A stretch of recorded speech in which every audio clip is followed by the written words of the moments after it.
7 plus आया है जो डेड कंडीशन में है। तो चलिए हम पहले मल्टीमीटर में डीसी पावर सप्लाई में हम चेक कर लेते हैं कि कितना एम्पियर ले रहा है।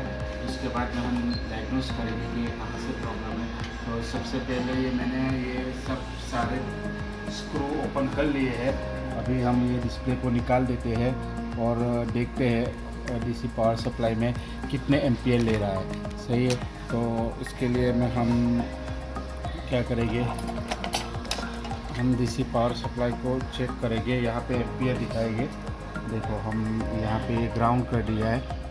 ग्राउंड करने के बाद हम ये पॉजिटिव पे लगाएंगे और यहाँ पे हम डीसी पावर सप्लाई में हम चेक करेंगे। डीसी पावर सप्लाई में देखो एम्पियर यहाँ पे हम देखेंगे एम्पियर, तो हम चेक करेंगे। आप देख सकते हो, ये देखो 70 जितना एम्पियर ले रहा है। देखो 180 से नीचे आ रहा है। ये देखो 200 के पास जाके फिर रिटर्न हो जा रहा है। ऐसा करके रिटर्न हो जा रहा है। तो इस तरीके का जो फॉल्ट होता है वो हम पहले उसको DFU मोड में चेक करेंगे। फ़ोन को सबसे पहले हम चार्जिंग में चेक करेंगे, चार्जिंग का वोल्टेज कितना आता है। उसके बाद में हम देखो हमने चार्जिंग के अंदर लगा दिया है कि चार्जिंग का वोल्टेज जो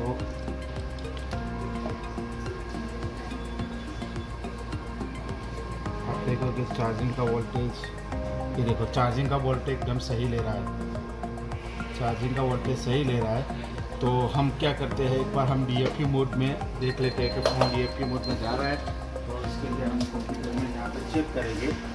तो आप देख सकते हो DFU मोड के अंदर ये नहीं जा रहा है। आप देख सकते हो फ़ोन DFU मोड में नहीं जा रहा है। सही है, तो हम क्या करेंगे, अब हम उसको डायग्नोस करेंगे। अगर DFU मोड में नहीं जा रहा है और बैटरी कनेक्टर पे चार्जिंग का वोल्टेज सही आ रहा है, तो सबसे पहले हमें देखना है कि फ़ोन को मतलब बूटिंग कराना है, कैसे भी करके बूटिंग कराना है। तो हम क्या करेंगे, 1.8 वोल्टेज हम देंगे जो DFU मोड में जाएगा। तो उसके लिए हम क्या करेंगे, ZXW को ओपन करेंगे। ZXW को ओपन करेंगे।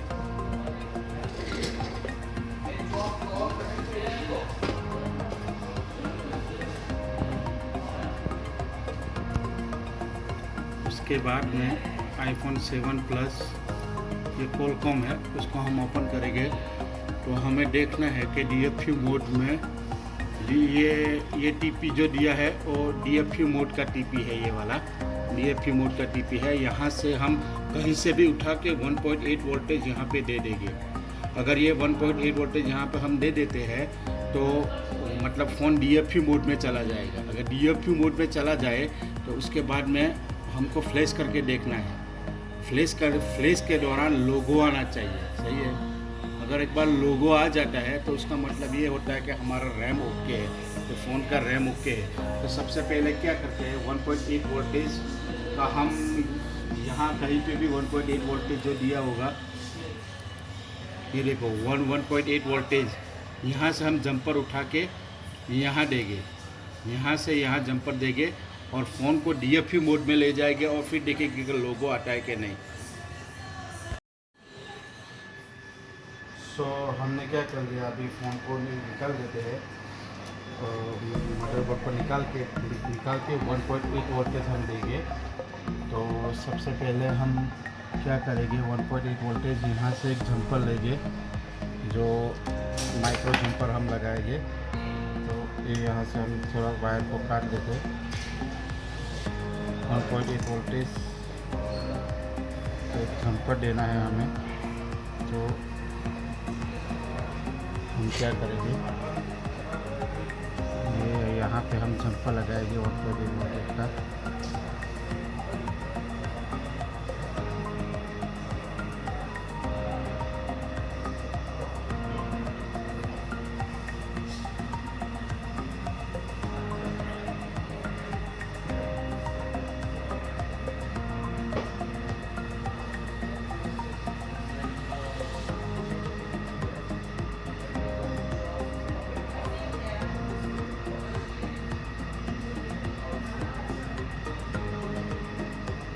तो हमने जंपर लगा दिया।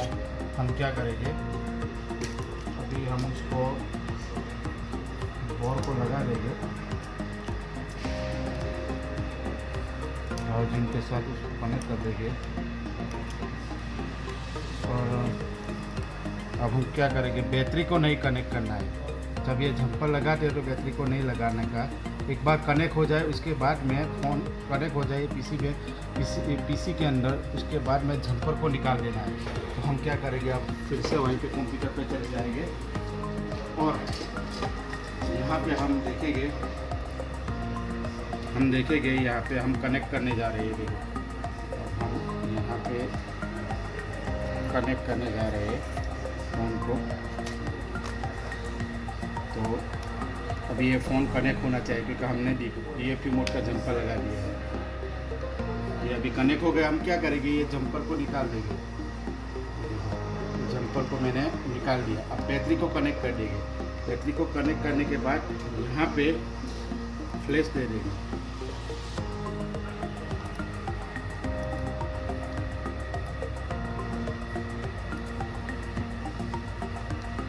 अभी हम क्या करेंगे,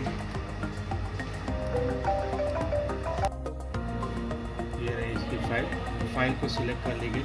अब हम उसको फ्लैश करेंगे। फ्लैश करने के बाद यहाँ पे लोगो आना चाहिए।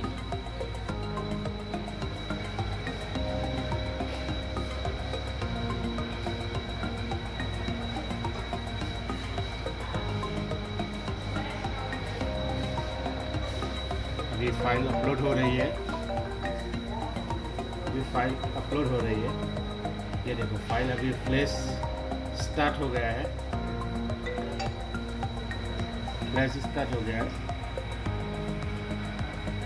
अभी मैं जिस हिसाब से बोला इस हिसाब से ये DFU मोड से अभी ये फ़ोन के अंदर लोगो आना चाहिए। अगर लोगो आता है तो अपना रैम सही होता है।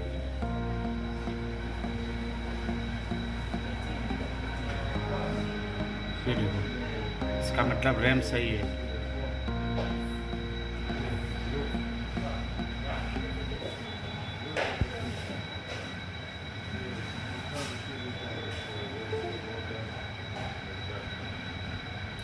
ये फ्लैशिंग स्टार्ट हो गया है।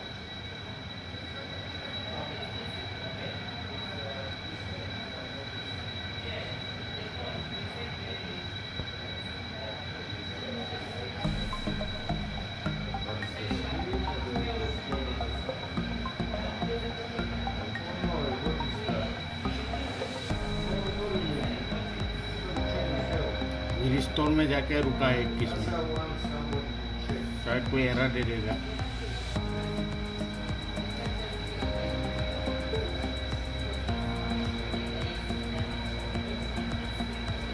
नहीं, अभी फ्लैशिंग हो रहा है।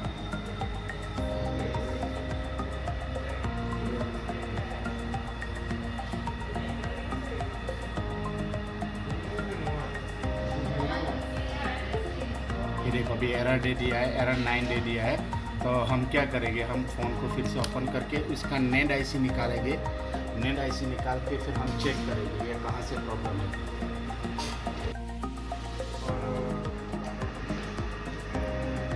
देखेंगे कि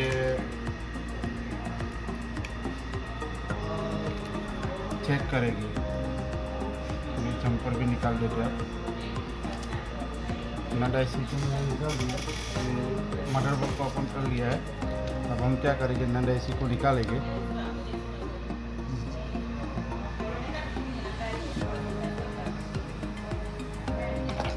ये आप देख सकते हो किसी ने नेट आईसी पे भी काम किया है ऑलरेडी, किसी और टेक्नीशियन ने उसके ऊपर काम किया हुआ है।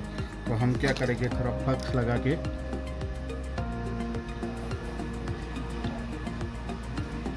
नेट आईसी को निकाल देंगे, स्टोरेज आईसी को निकालेंगे हम।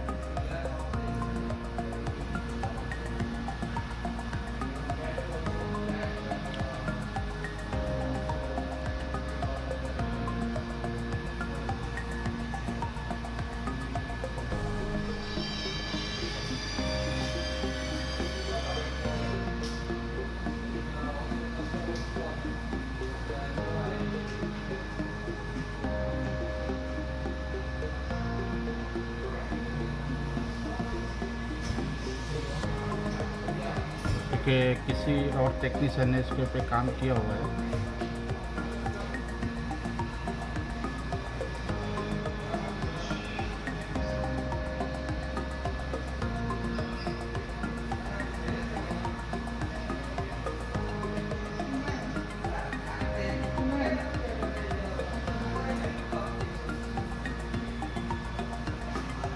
देखो हमने नल ऐसी को निकाल दिया है। अभी हम बैट्स को क्लीन कर लेंगे। बैट्स को क्लीन कर लेंगे।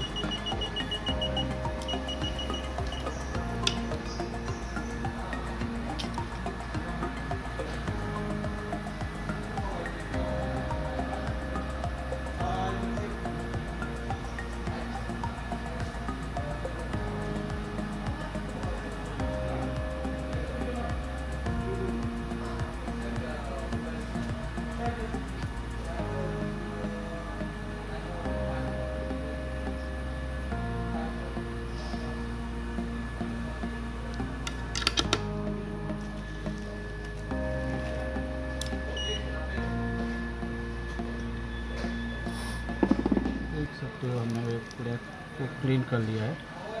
अभी हम क्या करेंगे, इसको हम चेक करेंगे। इसके हिसाब से हम चेक करेंगे। तो हम वहीं पे चले जाते हैं कंप्यूटर के पास। तो हम यहाँ पे चेक कर लेंगे। इनर एसी का पूरा पैक हम चेक करेंगे।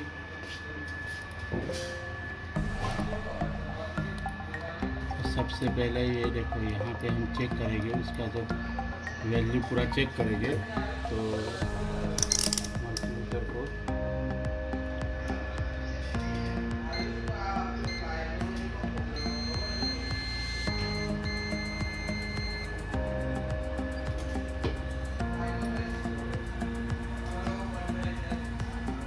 आप देख सकते हो, इधर यहाँ पे भी सही आ रहा है, यहाँ पे भी सही है, यहाँ पे भी सही है।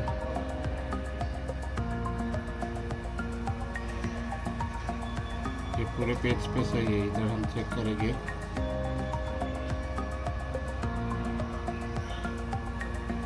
इधर भी सही आ रहा है, आप देख सकते हो।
देख सकते हो, ये दोनों पॉइंट पे नहीं आ रहा है वैल्यू। ये कहाँ से आती है? ये CPU से आता है, देख सकते हो। ये दोनों पॉइंट्स पे वैल्यू नहीं आ रहा है। ये CPU से ही आता है। रीसेट L का लाइन है, नन रीसेट L। आप देख सकते हो इधर, आप देख सकते हो इधर, देखो नहीं आ रहा है। इसके दूसरे पेज पे इधर भी नहीं आ रहा है। तो हम क्या करेंगे, तो ये CPU से ही आता है, इसके लिए कनेक्ट भी नहीं हो रहा था। इसी के अंदर एक बार हमको CPU को प्लेट रिमूव करके देख लेते हैं।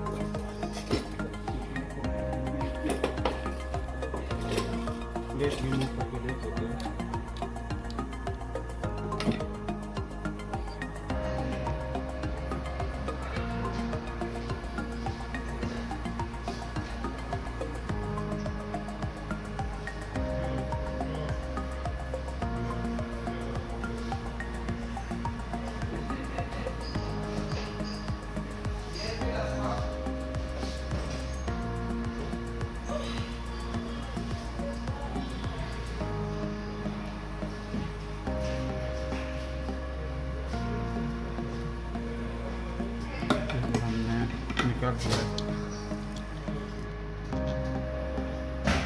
ये मैं माइक्रोस्कोप में देख सकता हूँ ये मदरबोर्ड को किसी ने स्वैप किया हुआ है, तो इसकी वजह से ये प्रॉब्लम हुआ है। तो हम क्या करेंगे, अब सीपीयू को निकाल, हमारे लिए और भी आसान हो गया है। अब सीपीयू को निकालना नहीं है, सिर्फ थोड़ा मतलब क्या बोलते हैं उसको, थोड़ा फ्लक्स दे के उसको थोड़ा हिला देना, क्योंकि ये मेरे को लग रहा है कि अंदर में जो उसका पेट है वो थोड़ा ड्राई सोल्ट हो गया है, इसके लिए ऐसा हो रहा है। हम क्या करेंगे, इसको थोड़ा हीट देंगे, हीट देके उसको थोड़ा हम हिला देंगे। तो शायद ये हमारा जो वैल्यू नहीं आ रहा था और DFU बोर्ड में भी नहीं जा रहा था, तो अब शायद हो जाएगा।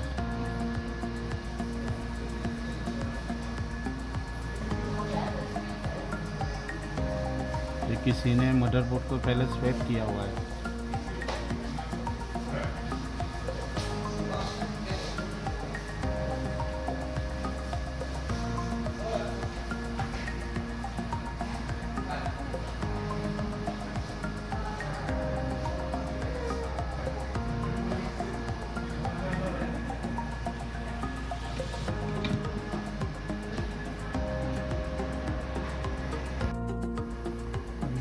थोड़ा क्लीन करेंगे, तो चेक करते हैं कि वहाँ पे जो पहले जो वैल्यू आता था अभी आ रहा है कि नहीं। और नैन रीसेट एल का जो मतलब वो पॉइंट था, मतलब वो वहाँ पे वैल्यू आना ही चाहिए। अब हम चेक करेंगे मल्टीमीटर में, यहाँ पे हम मल्टीमीटर में चेक कर लेंगे क्या वो वैल्यू आता है कि नहीं, जो पहले नहीं आ रहा था।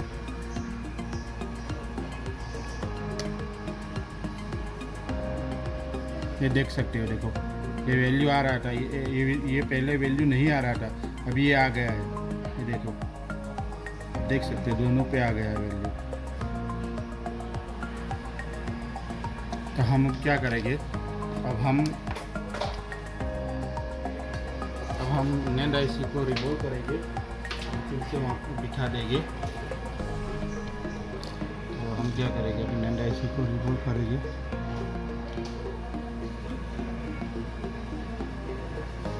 इसके अंदर इसके लिए प्रॉब्लम आया कि किसी टेक्नीशियन ने पहले ये मदरबोर्ड को स्वैप किया था, तो CPU का वो जो लेग है वो ड्राई हो गया था, इसके लिए ये सब प्रॉब्लम हुआ है। तो हम क्या करेंगे, हम नैंड आईसी को रिवॉल्व करके फिर से लगाएंगे, क्योंकि इसको अभी रीलाइट करने की ज़रूरत है ही नहीं, क्योंकि ये हमारा लाइन से ही प्रॉब्लम था, मतलब CPU से ही प्रॉब्लम था। अगर ये इस हालत में अगर ये किसी ने स्वैप नहीं किया होता और ये लाइन अगर ओपन होती तो हमको CPU निकाल के फिर से रिवॉल्व करना पड़ता। हम ये किसी ने ऑलरेडी रिवॉल्व किया हुआ था, क्योंकि स्वैप किया था मदरबोर्ड, तो इसलिए ये प्रॉब्लम हो रहा था। तो क्या करेंगे, रिवॉल्व कर लेंगे।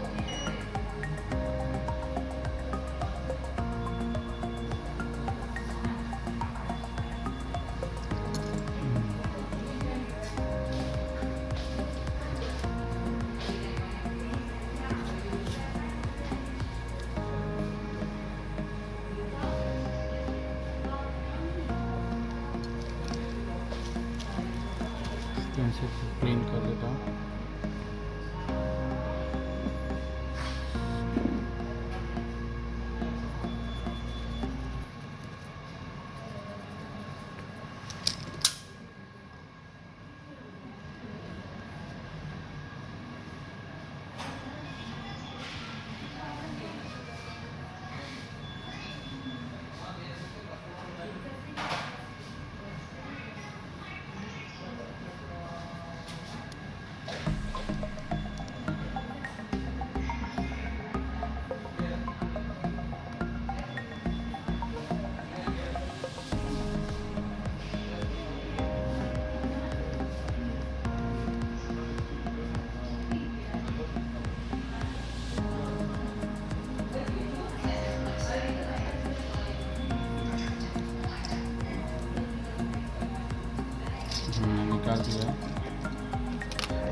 से लगाएगी।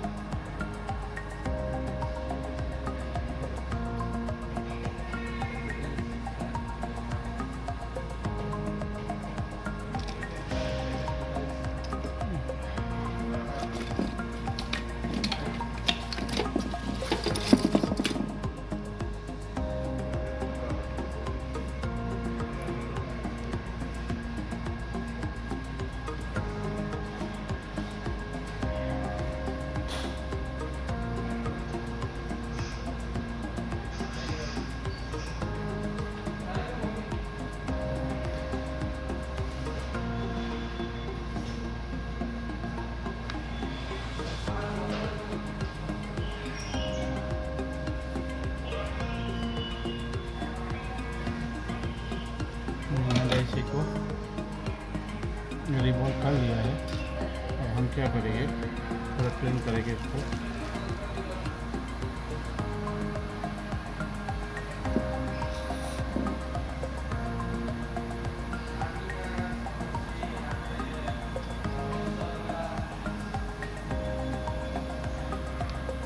अब हम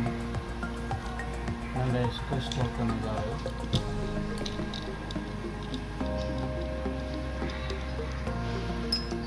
इसके लिए थोड़ा फ्लक्स लगा देते हैं।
थोड़ा ठंडा हो गया, इसको हम क्लीन कर लेते हैं।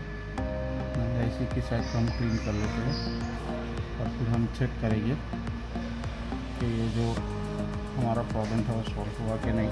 तो हम क्या करेंगे, फोन पे निकाल देंगे और इसके मदरबोर्ड के अंदर, ये मदरबोर्ड को हाउसिंग के अंदर फिट करेंगे।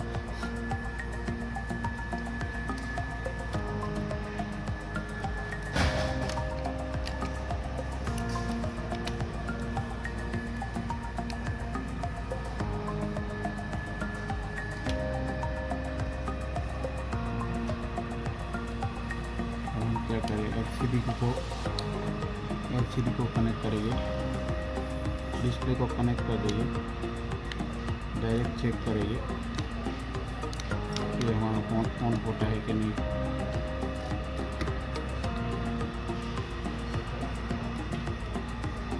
ये देखो तो फोन हो गया, अभी DFU मोड में चला गया है। तो हम क्या करेंगे, उसको फ्लैश करेंगे।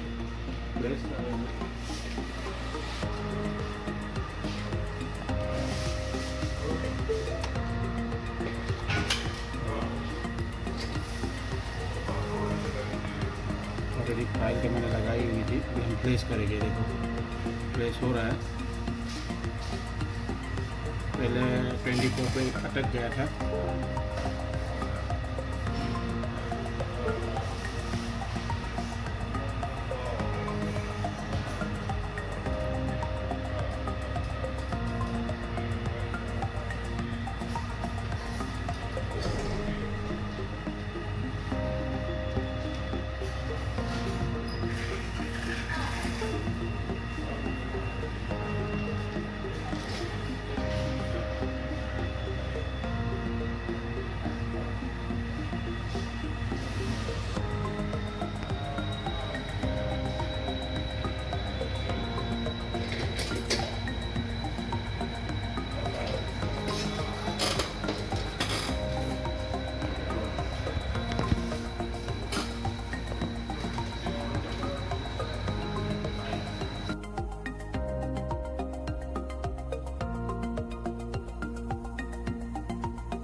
ये देख सकते हो, ये पूरा फ़ोन फ्लैश ओके हो गया है, फ्लैश कंप्लीटेड हो गया है। तो हमने क्या किया, सबसे पहले हमने क्या किया, तो फ़ोन डेड कंडीशन में था, 200 से नीचे आ रहा था, मतलब डीसी पावर सप्लाई में एम्पियर 200 से नीचे आके फिर रिटर्न हो रहा था।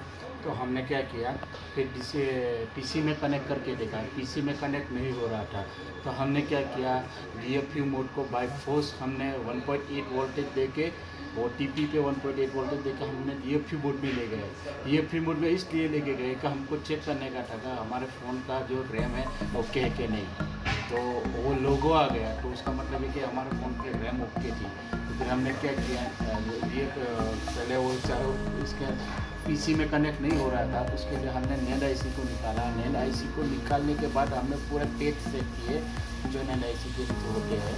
तो वहाँ पे हमको 2 लाइन मिसिंग मिली, और रीसेट L वाली जो NAND IC से जो CPU से आती है, वो वाली लाइन हमको ओपन मिली। तो हमने क्या किया, फिर हमने CPU की प्लेट को खोला, तो वहाँ पे देखा कि ऑलरेडी किसी ने मदरबोर्ड को स्वैप किया हुआ था। तो उसके अंदर क्या है, CPU के नीचे जो बोल्ट होते हैं वो ड्राई हो गए थे। तो हमने सिर्फ उसको थोड़ा हीट देके उसको सिर्फ हिला ही दिया।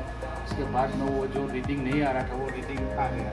ये देखो फ़ोन अभी स्टार्ट हो रहा है, क्योंकि कंप्लीट हो गया, फ़ोन स्टार्ट कंप्लीट हो गया है। ये प्रॉब्लम हमने कैसे सॉल्व किया। अगर इस तरीके का फॉल्ट आता है तो पहले आप स्टेप बाय स्टेप आपको चेक करना है।